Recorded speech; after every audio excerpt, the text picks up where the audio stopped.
Welcome to part 5 in this series with Jack Tomasello. What did you hear about the old times? Well, the equipment that they had, which everybody had in those days, was pretty crude. I mean, the crushers, everything was hand labor, a lot of hand labor. Although they didn't produce anywhere near what we produce today in volume, but he had to have, a lot of labor to do all this. And I remember as a little boy, they would have a crew come in to pick grapes, and they would come from Camden or Philadelphia, and they would cook in the vineyard because they'd be there all day, So they would bring a cook with them, and I could always remember smelling really great food being cooked in the vineyard, and these laborers would be picking grapes all day long.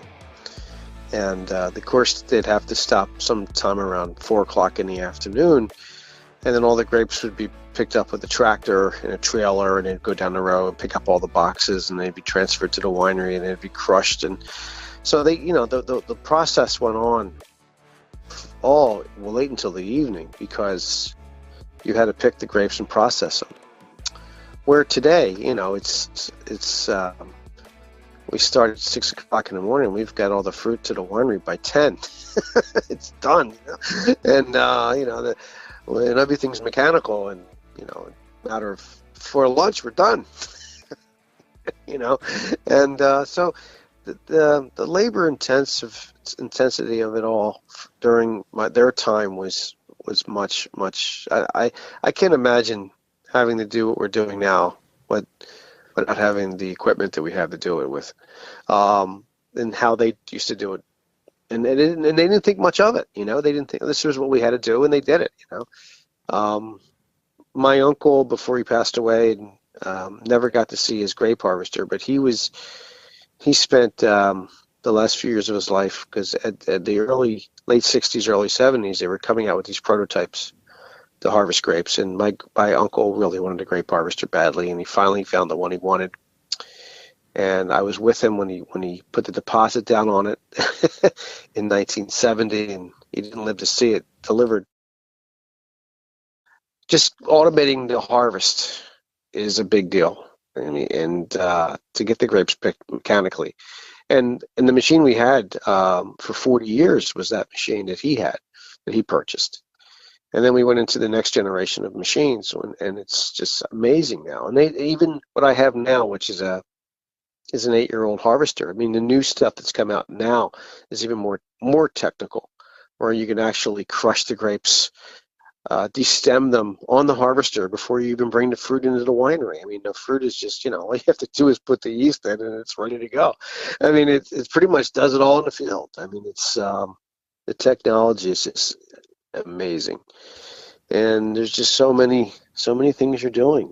There's GPS and fertilizing, and using GPS to get you where your different soil compositions, and adjusting fertilizer based on just you're using GPS in your tractor. And I mean, the technology is it's unreal.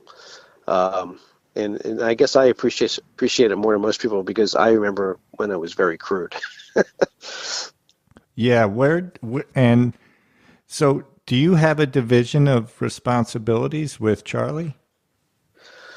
Well, we're all in different places. My brother is a food scientist, and my nephew is an enologist viticulturist, although he does enology more than anything else.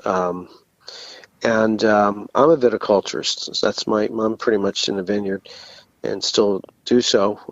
Although we are bringing in someone to take my place, not because I'm leaving. It's just that we just want to make sure that somebody knows what I know. But my brother and my nephew are the wine chemists. My son is the books guy. He's a CPA. He's a Villanova graduate, and he's the guy who keeps it all in order, And so he does all the books, all the compliance, and there's a heck of a lot of compliance, especially when you're in shipping wine to 35 states, and we do a lot to right to consumer, and we export, and there's state reports in every state, and there's federal reports to do, and there's taxes to be paid, and excise taxes and sales taxes and payroll and a lot of stuff. So he's into that. He's just a books guy, which is not just a books guy. It's a lot of work. So it's kind of great that we never get in anybody's way because we're all doing our own thing.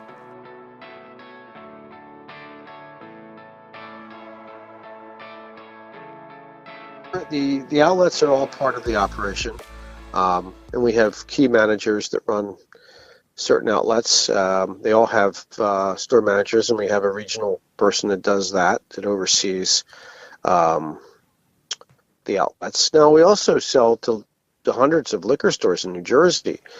I think it's like 700 or 800 liquor stores, and that is done through our distributor, who is Fedway. But we have a person on the street who is our manufacturer's rep who goes out and visits accounts and talks about our wines and to make sure that people have inventory of our product and have the right wines in the right stores. So that's a whole other thing in New Jersey. Then we have a national salesman who basically visits other states, contacts with distributors in other states. We have a couple of those guys, actually. One guy on the West Coast, one guy on the East Coast.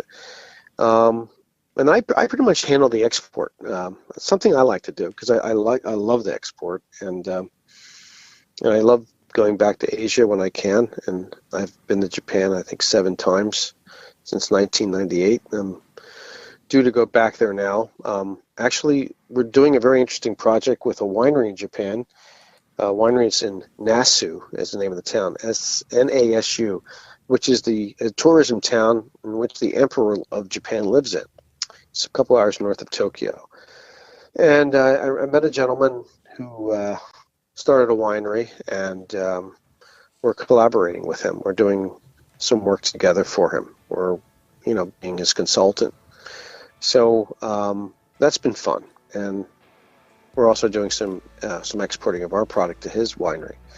So that's something different that we haven't done that in a while. We a long time ago we had a relationship like that in Japan as well, but this is something that's just popped up in the last couple of years. And he just built this winery, and it started, pre-COVID. So we lost a couple of years because they had their issues with COVID, and so did we, and they're still dealing with some of the COVID issues over there, and but it's getting his grand opening. I think they're opening for Golden Week, which in Japan is the last week in April, and a couple weeks in May. And hopefully, we have product right now that's on the water. We're trying to get it to Japan. It should be there by the end of the week.